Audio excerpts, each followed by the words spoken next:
Hello guys, my name is Piero and welcome to my channel Paisa Sports. This channel will cover the most relevant sports news as well as analyzing the biggest games and performances. Since this is my first video, I will focus on soccer, but as we expand, we will cover other sports. In this week's video, we are going to analyze and predict this week's Champions League games, so let's get right to it. First game I'm going to cover is Bayern Munich versus Besiktas. Besiktas come in first place in Group G, currently fourth in the Turkish Super League. Bit of wobbly form lately, but they're finding ways to get results. This is the first time that they make the round of 16 in the Champions League in club history, so this is going to be a great stage for them. But unfortunately, they got matched up with Bayern Munich, who is a class ahead of every other team they've versed so far in this competition. So it might be a struggle for them. The loss of Cenk Tosun, who was sold to Everton in the January transfer window, has really hurt him. Since he was their most creative player, he was in great form and he was their biggest goal threat. So that is going to affect them in how effective they can be against Bayern Munich. Bayern Munich come in as runner-ups of Group B, but they were only runners-up by goal difference to PSG. They're currently 19 points ahead of second place in Bundesliga, so they're pretty much running away with that competition already. And it seems that they're setting their focus on the Champions League. They've been in fine form lately. They're in a 13-game win streak, and they've come back from adverse results. They've gone through very rough situations, so they're looking like a very strong side right now. One of the key factors here is the form of Robert Lewandowski. He's been lethal this season. He has 28 goals so far, and his form just continues to improve. He's shown again why he is the best in-the-box striker in the world at the moment, and he's going to wreak havoc on that Besiktas defense. The midfield battle also heavily favors Bayern Munich in this tie, since you have the matchup between Arturo Vidal and Gary Medel in that midfield role. I see Arturo Vidal being worlds ahead of Gary Medel, so this is going to favor Bayern Munich even more. The resurgence of James Rodriguez too has added a new dimension to this Bayern Munich side. He brings creativity, he brings a long shot threat, and he's just overall improved the team. Since this game will be played in the Allianz Arena in Munich, I see Bayern Munich cruising to a victory. Besiktas have been great. They've been one of the surprises in this Champions League, but I feel like this is as far as they're going to get, and they're going to get a heavily negative result on this first leg, and pretty much the second leg will be just a formality. I predict that Bayern Munich is going to win this game 4-1. The second game that I'm going to cover now is Sevilla versus Manchester United. Sevilla have been sort of a European competition specialist. The period between 2014 and 2016, they won the Europa League 3 times in a row. Unfortunately for them, they've been a little shaky on defense this year. They've let in 34 goals in 25 games in La Liga this season. They barely passed the group, but as usual, they've been really strong at home. The strength at home will be the key in this match, since they need to get a positive result to have any chance at going through to the quarterfinals. They must take advantage of the wobbly form that Manchester United come in. They're a great side, they have world-class players, but for some reason something hasn't been clicking on Mourinho's team.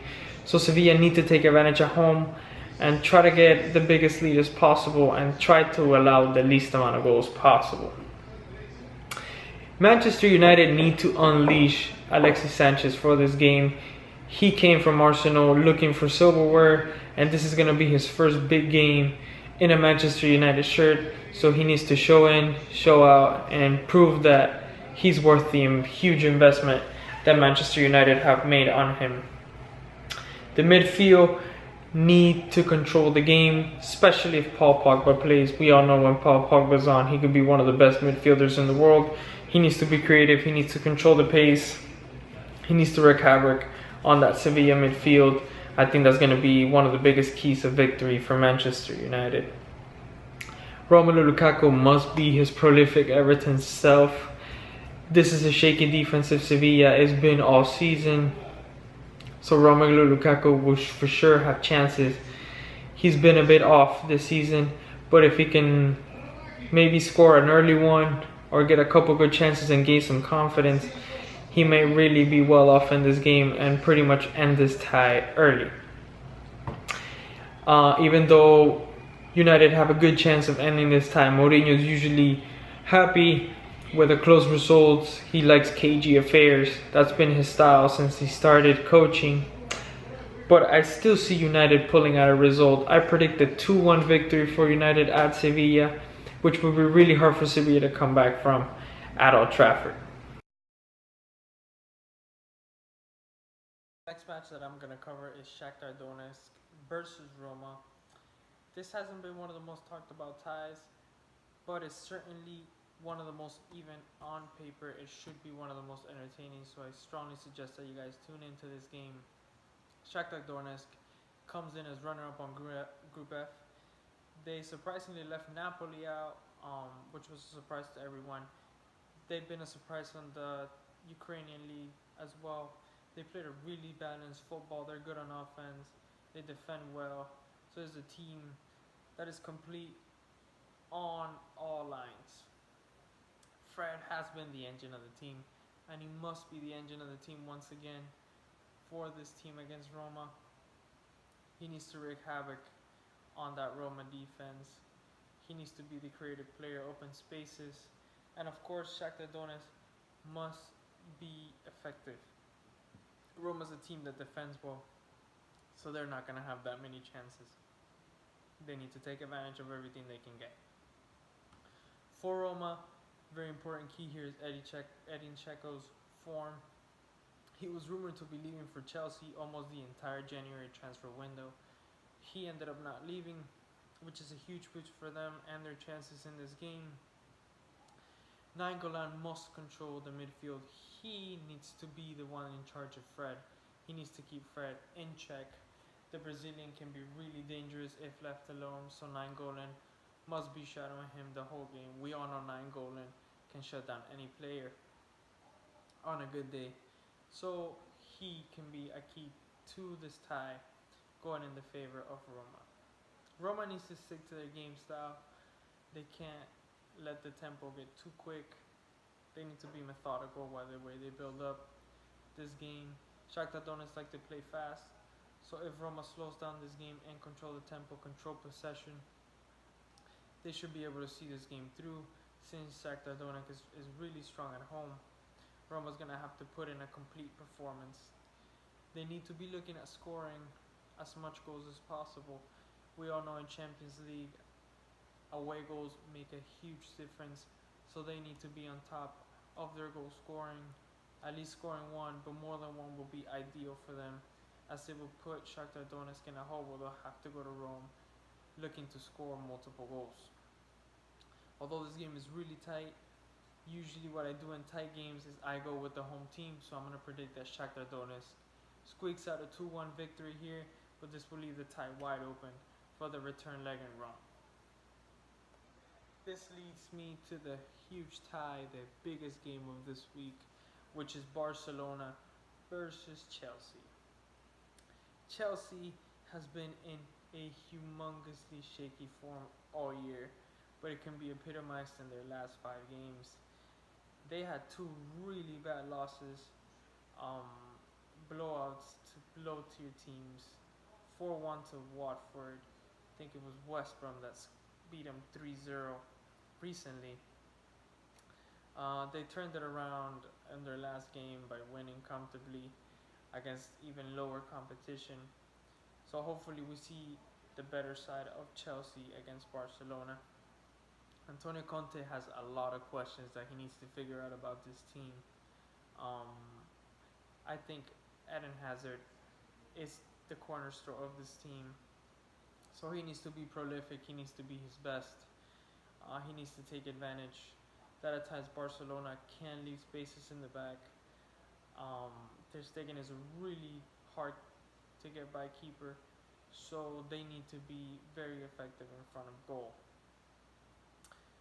A big key here is William. William can come off the bench, he can start. If I was Antonio Conte, I would prefer him to come off the bench because he could be a spark plug in the second half once players are a little more tired, or he could be an energy spark plug for the whole team.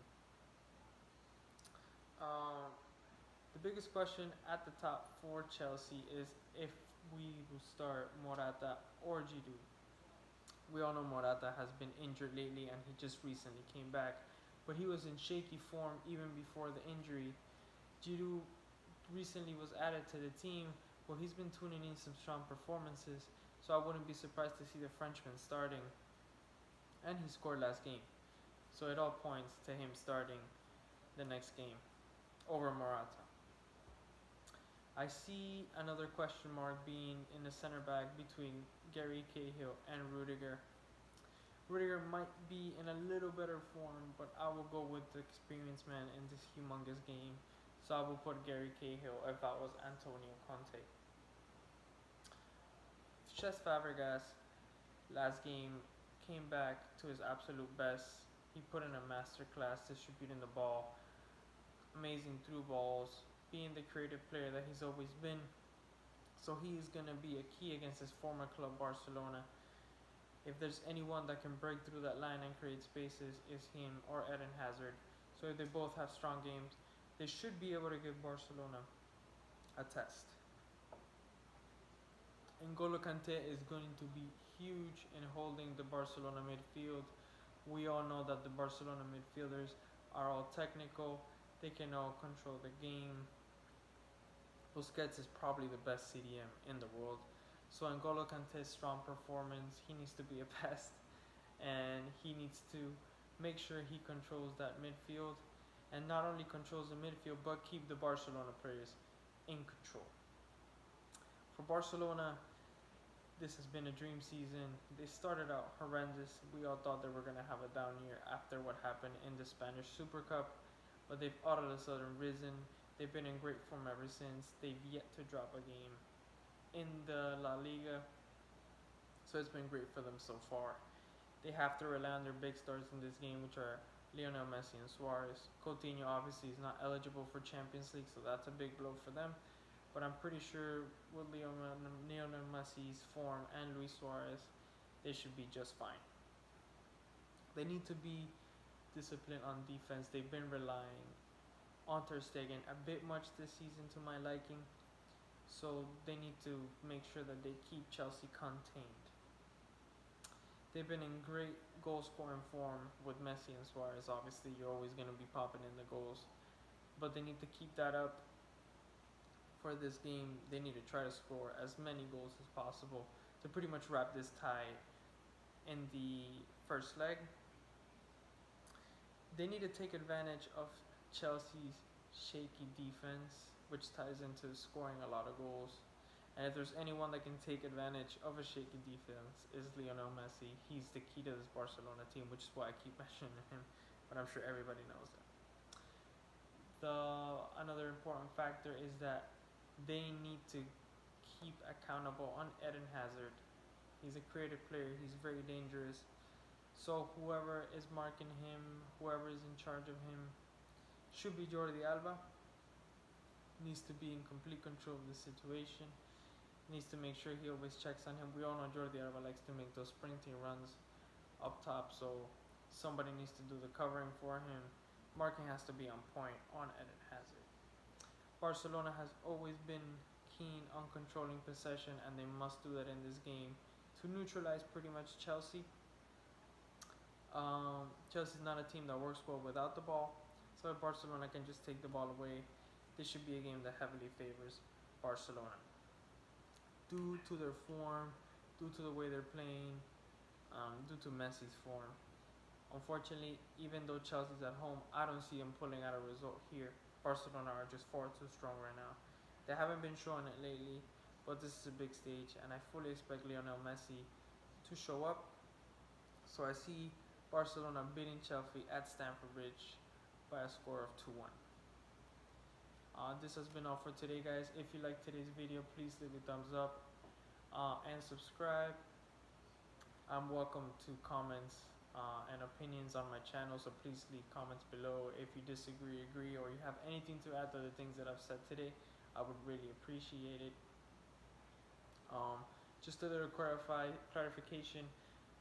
I collect jerseys, so every time I make a video, I'm going to be wearing a different jersey. The jerseys do not show my affiliation to any team. I try to keep my analysis as unbiased as possible. Anyway, guys, thank you for watching. I will be back with a reaction analysis video after this week's Champions League games to see how things went. And thank you for watching. I will see you in the next video.